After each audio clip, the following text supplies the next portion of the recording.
Президент Алан Гаглоев тепло поприветствовал гостя и отметил высокий уровень взаимодействия Юго-Осинского и Северо-Осинского госуниверситетов. Были обозначены перспективные направления межвузовского сотрудничества. Отрадно отметить, что взаимодействие между нашими вузами практически по всем вопросам находится на таком достаточно очень серьезном уровне.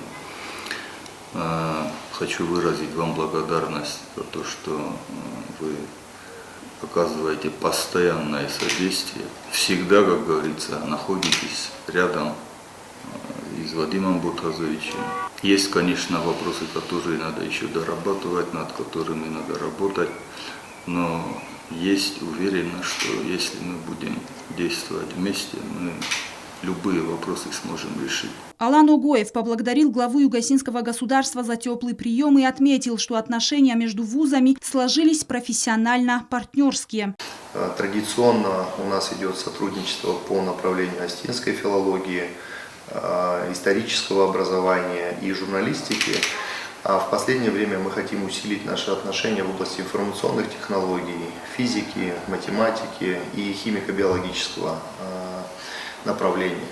И здесь хотел как раз, чтобы наши коллективы, наши коллеги, не так как мы с Вадимом Бутазовичем дружим и часто друг друга видим, а чтобы уже вот эти административные границы условные, которые у нас есть, чтобы они были абсолютно нивелированы. Мы хотим, чтобы наша молодежь принимала участие в проектах, которые ставятся во главу угла Министерством науки Российской Федерации, отметил он. Чтобы как можно больше молодежи приезжало к нам на как раз такие уникальные проекты, которые реализуются совместно с ведущими вузами нашей страны, такими как Курчатовский центр, Московский государственный университет, Санкт-Петербургский государственный университет и университет ИТМО. Мы бы хотели, чтобы наша молодежь совместно в этих процессах принимала участие.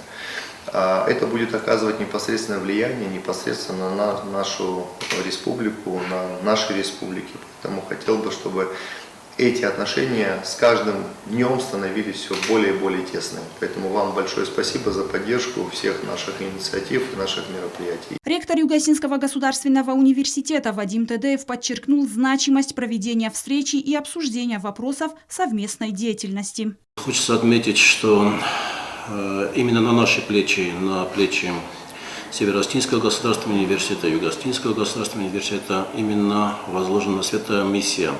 Именно популяризация осетинского языка, осетинской литературы, осетинской культуры. Соответственно, сделать все возможное, чтобы никто не то, что отнял у нас историю, но даже попыток было отнять у нас историю. Это сложный вопрос. Мы знаем, что есть целые организации, которые задались целью отнять у нас и историю, и наш легендарный нарский эпос, и все остальное. Я бы очень хотел, чтобы наши историки, скоординировав свои усилия, сделали все возможное, чтобы везде и в интернет-ресурсах, в СМИ, везде звучала тема великой истории нашего этноса. Также Вадим Тедеев обозначил вопрос создания военной кафедры в Юго-Осинском государственном университете. Роза Тедеева, Зарина Кочиева, Тамерлан Кусраев. Информационный выпуск сегодня.